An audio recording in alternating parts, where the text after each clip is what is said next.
പ്രിയമുള്ള മോണിസ്റ്റാറിലെ എൻ്റെ സഹോദരങ്ങളെ, സുഹൃത്തുക്കളെ, ഞാൻ ഇന്ന് എക്സസൈസിനെ പറ്റിയൊക്കെ നമ്മൾ എപ്പോഴും പറയുന്നുണ്ട്. മാഷ് പറയും. ഞാൻ ഇന്ന് ഒരു സബ്ജക്റ്റാണ് പറയാൻ ഉദ്ദേശിക്കുന്നത്. Uric acid.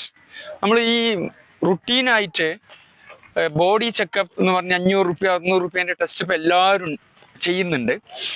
അപ്പം അതിൽ കാണുന്ന ഒരു സാധനമാണ് യൂറിക് ആസിഡ്. നമ്മൾ പറയാതെ തന്നെ അവർ ചെയ്യും. നമുക്ക് എല്ലാവർക്കും അറിയുന്ന സാധനം. എല്ലാവരും കാരണം എവിടെ വേദന ഉണ്ടായാലും, ഇപ്പോൾ കൈവേദന ആയാലും കാലിൻ്റെ ഏത് ഭാഗത്താണേലും പുറം വേദന ആയാലും ഒക്കെ ആദ്യം ചെയ്യുന്ന ടെസ്റ്റുകളിലൊന്ന് യൂറിക് ആസിഡ്. അത് നമ്മൾ ഡോക്ടേഴ്സ് പറയാതെ തന്നെ യൂറിക് ആസിഡ് ചെയ്തിട്ടാണ് വരാറ്. അതുപോലെ മടമ്പ് വേദന ഇതുപോലെ സാധാരണ ഉണ്ടാകുന്നതാണ്. അപ്പോഴൊക്കെ ഈ ഓർത്തോ ഡോക്ടർമാരും എഴുതിക്കോർക്കും യൂറിക് ആസിഡ്. അതിന് ഇമ്പോർട്ടൻസ് എന്താണെന്നുള്ളത്, നോർമൽ യൂറിക് ആസിഡ് എന്ന് പറഞ്ഞാൽ പുരുഷന്മാരിൽ 2 മുതൽ 7 mg/%, ലേഡീസിലാണെങ്കിൽ അപ് ടു 6.5 അല്ലെങ്കിൽ 6 mg/%.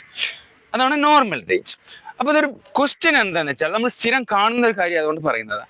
അപ്പൊ 7 വരെ നോർമലാണ്. ഒരാൾക്ക് ഈ ഷോൾഡർ പെയിൻ ഉണ്ട്, അല്ലെങ്കിൽ ഇവിടെ വേദന ഉണ്ട്, അപ്പൊ യൂറിക് ആസിഡ് ടെസ്റ്റ് ചെയ്യുന്നു പറയാതെ തന്നെ. യൂറിക് ആസിഡ് 7.2 അല്ലെങ്കിൽ 7.4 ആണെങ്കിൽ എന്ത് ചെയ്യണം എന്നുള്ളത് ആദ്യമായിട്ട് ഞാൻ പറയാം. യൂറിക് ആസിഡ് ക്രിസ്റ്റൽസ് ഉണ്ടാകുന്നത് ശരീരത്തിൽ നടക്കുന്ന ഒരു മെറ്റബോളിക് പ്രോസസ്സിന്റെ വേസ്റ്റ് പ്രോഡക്റ്റ് ആയിട്ടാണ്. അപ്പൊ അത് ഡെപ്പോസിറ്റ് ചെയ്യുന്നത് സാധാരണഗതിയിൽ ജോയിൻസിലാണ്.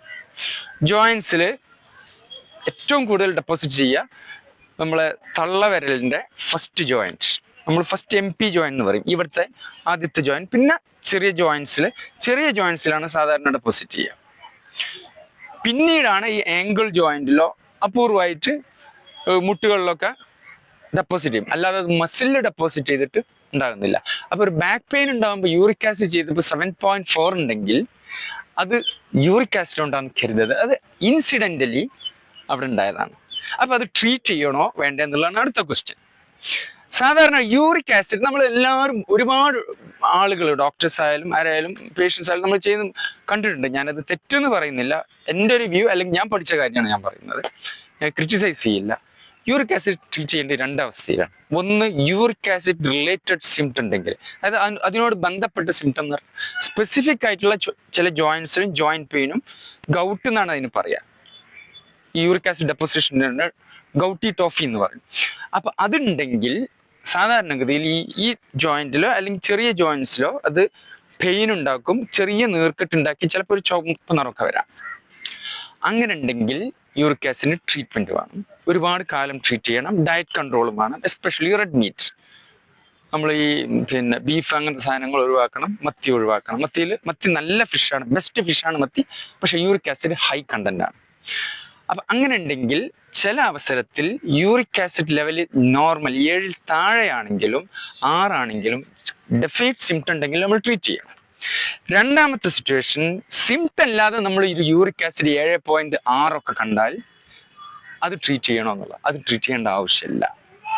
യൂറിക് ആസിഡിന്റെ മറ്റ് ഈ ജോയിന്റ് പെയിൻ ഇല്ലാത്ത നെക്സ്റ്റ് കോംപ്ലിക്കേഷൻ എന്ന് പറഞ്ഞാൽ യൂറിക് ആസിഡ് സ്റ്റോൺ ആണ്. യൂറേറ്റ് സ്റ്റോൺ എന്ന് പറഞ്ഞാൽ കിഡ്നിയിൽ യൂറിക് ആസിഡ് സ്റ്റോൺ ഡെപ്പോസിറ്റ് ചെയ്യുക. അപ്പൊ ഈ സ്റ്റോൺ അനലൈസ് ചെയ്തിട്ട് യൂറിക് ആസിഡ് ഉണ്ടെങ്കിലും ട്രീറ്റ് ചെയ്യണം. അതല്ലാതെ യൂറിക് ആസിഡ് 8 ആണെങ്കിൽ പോലും യൂറിക് ആസിഡിന് മരുന്ന് കഴിക്കേണ്ട ആവശ്യമില്ല. എങ്ങനെയാണെങ്കിൽ അതിൻ്റെതായ സിംറ്റം ഇല്ലെങ്കിൽ. പക്ഷേ 8.5 9 മേലാണെങ്കിൽ അവർക്ക് uric acid stone, kidney stone ഉണ്ടാകുന്ന സാധ്യത കൂടുതലാണ്. അങ്ങനത്തെ പേഷ്യന്റിനെ നമ്മൾ ട്രീറ്റ് ചെയ്യണം. ഇപ്പൊ ഞാൻ ഇവിടെ ഈ ഒരു പോയിന്റ് പറയാൻ കാരണം, നമ്മൾ ഒരുപാട് ആളുകൾ കാണുന്നുണ്ട് ഈ ഫയലും പിടിച്ച് ഫുൾ ടെസ്റ്റ് എന്നും പറഞ്ഞിട്ട് യൂറിക് ആസിഡ് പേരിന് അവർക്ക് വേദന ഉണ്ടാവും, കയ്യിനോ. ഇപ്പൊ ഷോൾഡർ പെയിൻ നമുക്ക് യൂറിക് ആസിഡിന്റെ ഒരു സിംറ്റം അല്ല. സാധാരണ ബാക്ക് പെയിൻ ഒന്നും യൂറിക് ആസിഡ് കൊണ്ട് വളരെ റയർ, അത്രയും ഹൈ ഉണ്ടെങ്കിലേ കാണുള്ളൂ. അപ്പൊ അങ്ങനെ ഒരു ഇൻസിഡൻസ് ബാക്ക് പെയിനോ മറ്റുണ്ടായി യൂറിക് ആസിഡ് 7.2 കണ്ടാൽ നമ്മളത് ട്രീറ്റ് ചെയ്യേണ്ട ആവശ്യമില്ല.